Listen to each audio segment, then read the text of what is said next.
Luxurious. இது நம்ம family. Chandrayaan இந்தியாவோட லூனார் எக்ஸ்ப்ளரேஷன் மிஷன்ஸுக்கு வைக்கிற ஒரு பேர் தான் சந்திராயன்.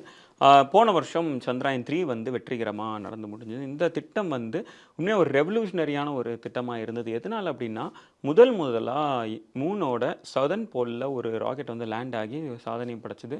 இது வந்து உலக நாடுகளையே இந்தியா பக்கம் திரும்பி பார்க்க, அதுவும் குறிப்பாக இஸ்ரோ வந்து ரொம்ப கம்மியான பட்ஜெட்டில் இந்த ஒரு சாதனையை செஞ்சு முடித்தது எல்லாருக்கும் பல வியப்பையும் ஆழ்ந்துச்சு.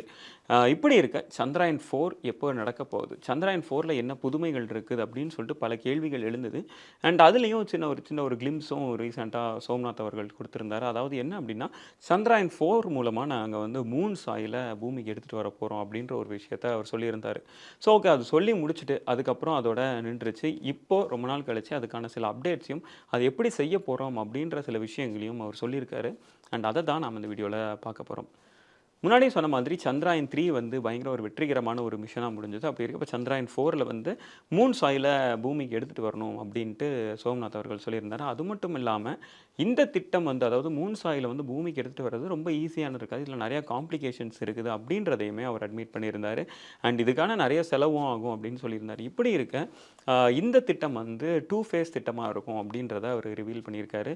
பூமியிலேருந்து ப்ரொப்பல் பண்ணி போகிறதுக்கு ஒரு ராக்கெட்டும், அங்கே நிலாவிலேருந்து ப்ரொப்பல் பண்ணி வர்றதுக்கு 2 இதுவும் வரும் அப்படின்ற மாதிரி சொல்லியிருக்காங்க. அண்ட் 2 ஃபேஸ் வந்து இதுக்கு முன்னாடி இஸ்ரோ தரப்புலேருந்து எந்த ஒரு மிஷனும் பண்ணதில்லை.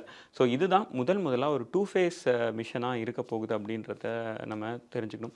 அதுக்கு அடுத்தது இதில் வந்து எந்தெந்த ராக்கெட்ஸ்லாம் பயன்படுத்த போகிறாங்க அப்படின்னா GSLV Mark 3 ராக்கெட் இங்கே யூஸ் பண்ண போகிறாங்க. அது LMV அப்படின்ட்டு நம்ம இப்போது சொல்லிட்டுருக்கோம், LMV3 அப்படின்னு இப்போ சொல்லிட்டுருக்கோம். ஸோ அந்த GSLV ராக்கெட்ஸ் வந்து பூமியிலேருந்து அனுப்பப்படுறதுக்கு யூஸ் பண்ண போகிறாங்க. அண்ட் நிலாவிலேருந்து திருப்பி ஒரு ப்ரொபல்ஷனுக்கு வந்து PSLV பயன்படுத்த போகிறாங்க அப்படின்னு அவர் தெரிவிச்சிருக்கிறாரு. ஸோ இப்படி இருக்க சந்திராயன் 3க்கும் சந்திராயன் 4க்கும் என்ன வித்தியாசம் அப்படின்ட்டு நிறைய பேர் கேட்கலாம். ஸோ சந்திராயன் 3ல் வந்து ஓகே ரைட்டா, இது வந்து அங்கே போகிறாங்க, அங்கேருந்து இன்னும் நிலாவோட அந்த மணல் மட்டும், அதாவது மூன் சாண்டை மட்டும் திருப்பி எடுத்துகிட்டு வர போகிறாங்க, அவ்வளோதான் வித்தியாசம்னு கேட்டால் இதில் என்ன காம்ப்ளிகேஷன்ஸ் இருக்குது அப்படின்ற ஒரு கேள்விக்கு இப்போது சோம்நாத் அவர்கள் பதில் சொல்லியிருக்காரு. என்ன அப்படின்னா இதில் எக்ஸ்ட்ரா 2 மாடியூலர் வந்து நம்ம கொடுக்க போகிறோம் அப்படின்றதையும் அவர் சொல்லியிருக்காரு.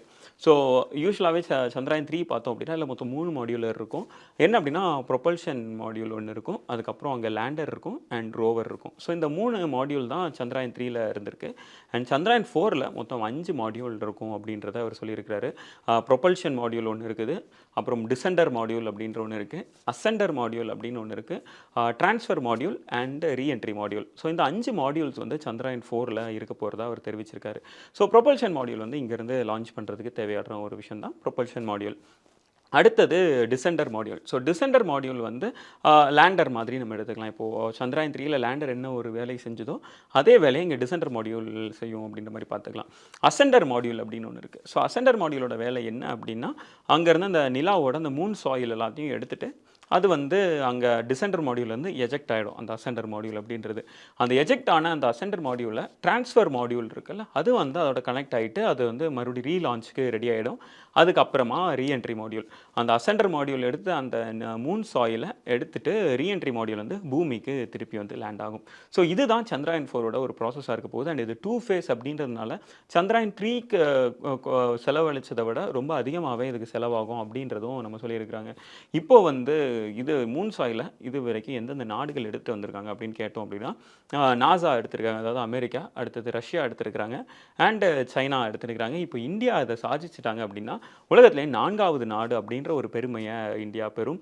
அண்டு சந்திராயன் 4 எப்போ லான்ச் ஆக போகுதுன்னு கேட்டதுக்கு அவர் 2028ல் லான்ச் ஆகிறதுக்கு அதிக வாய்ப்பு இருக்கும். 2028 அப்படின்றத எய்ம் பண்ணி முன்னோக்கி நகர்ந்து போகிறோம் அப்படின்றத அவர் தெரிவிச்சிருக்காரு. ஸோ சந்திராயன் 4 வந்து நிச்சயமாக ஒரு மிகப்பெரிய ஒரு லேண்ட்மார்க் மிஷனாக இருக்க போகுது அப்படின்றதுல எந்த ஒரு சந்தேகமும் கிடையாது. மூன் சாயில் மூலமாக இந்தியாவுக்கு பல ரிசர்ச்சுக்கு இது நிச்சயமாக பயன்படும் அப்படின்றதுலையும் எந்த ஒரு சந்தேகமும் கிடையாது. அண்ட் சந்திராயன் 4 பற்றிய இன்னும் பல தகவல் விரைவில் வரும் அப்படின்னு எதிர்பார்க்கலாம்.